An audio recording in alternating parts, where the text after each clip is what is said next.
Hello and welcome to the Alter Project. Today, it is finally here. After much time, I have finally finished building the agricultural district of Alheim. This place is where Alheim gets most of its food and does other stuff good for the environment. So without wasting any more time, let's begin. So, like I said in last week's video, I delayed this project because I didn't like the result of my first attempt. It was all spread out. And the fact that this relatively rural build was located adjacent to one of the most populated cities in Alter just didn't feel right. So I redesigned this whole farm in my sketchbook, which ultimately turned out to be like this. So, as you can see, compared to my first attempt, this time the farm looks much more urban and well organized. Like, the only demerit here is the wheat grown here looks a bit unappetizing. However, regardless, that is the plan for today, and I am definitely not planning on delaying this project as well. So, if I do feel unsatisfied with the result, I will go back to this project in the future. For now, I'm tired of growing wheat. So, let's move on to making stuff. First step was eliminating everything I built previously. And when hearing the word eliminate, I'm guessing y'all might say something like, "What? You're going to destroy all the things you just made? That's so wasteful." And to that I say, you are very right. So I take that back. We will be recycling these builds and will move it temporarily to another location. For example, the giant trees will be moved to a forest right beside the town, which will be built on top of these trees. And the rest, such as the villa, will be stored in an underground chamber, waiting for a time where it can stand beneath the sun again. Yes. So, with everything refreshed, let's start. Let's start.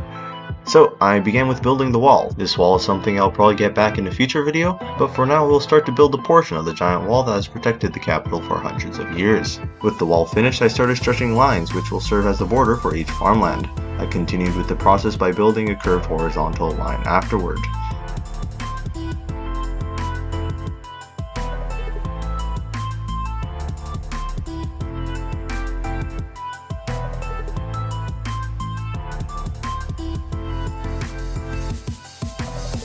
With that done, all there was left was to fill in the huge vacant spaces with farmland. As you can see, today's build is fairly simple, however the size does make it a little time consuming.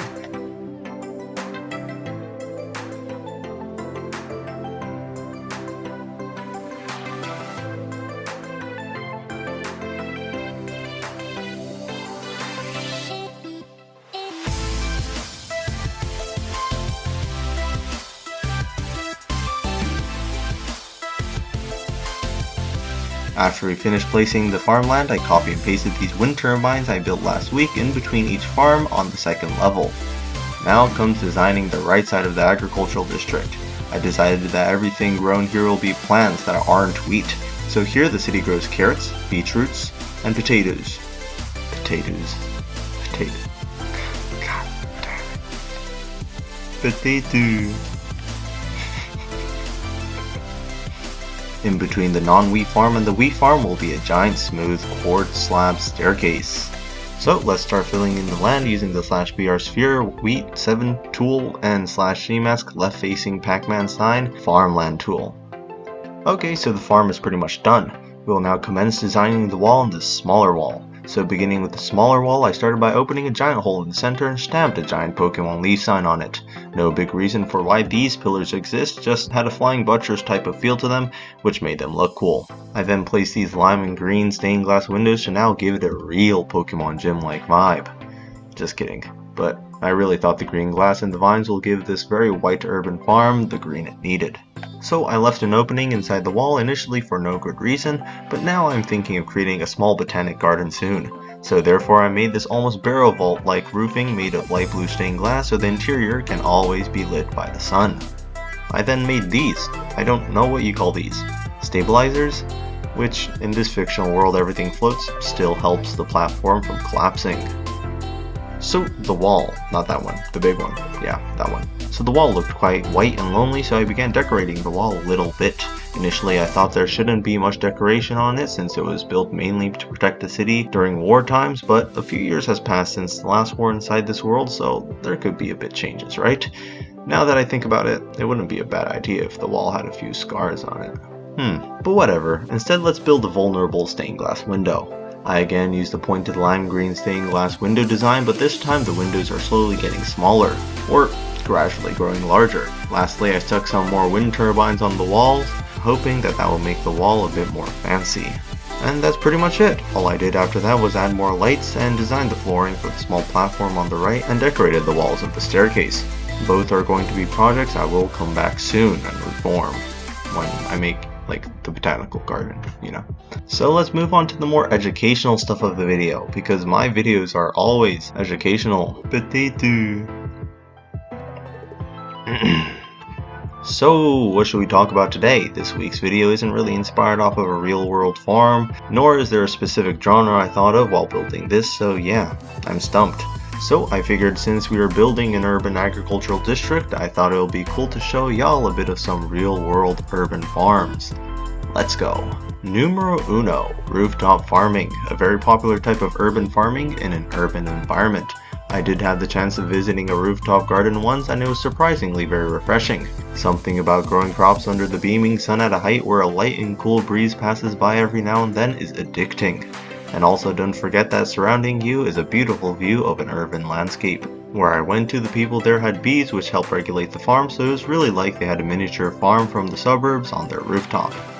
If there's a farm on top, there's also a farm underneath. This farm in Tokyo City is located underneath the ground in a former bank vault. LED lights are used to grow the crops and veggies such as tomatoes, lettuces, strawberries, and other fruits. The idea of using a light source different from that from the sun is pretty revolutionary. Up next we have vertical farming, what is thought to be or is already beginning to be the next form of agriculture. Small countries such as Singapore are already implementing this style of farming into their cities since it saves so much space.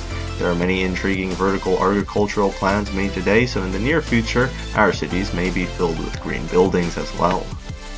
Lastly, I would like to show you something I was planning to save for another video, but yeah. This is called the Ocean Spiral and is a future city planned to be built inside the ocean. Besides having a residential area and a mall, guess what there is? Yep, a library. A farm. Don't ask anything further since I don't know much about this project either, but regardless, this city may reshape what we know of agriculture today. So that is all for my small urban agriculture presentation and also pretty much it for the whole video. Let's move on to the cinematic.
So that's it for today guys, I hope you enjoyed the video. Next video we'll set sail across the ocean to a small island located at the very west of Alter.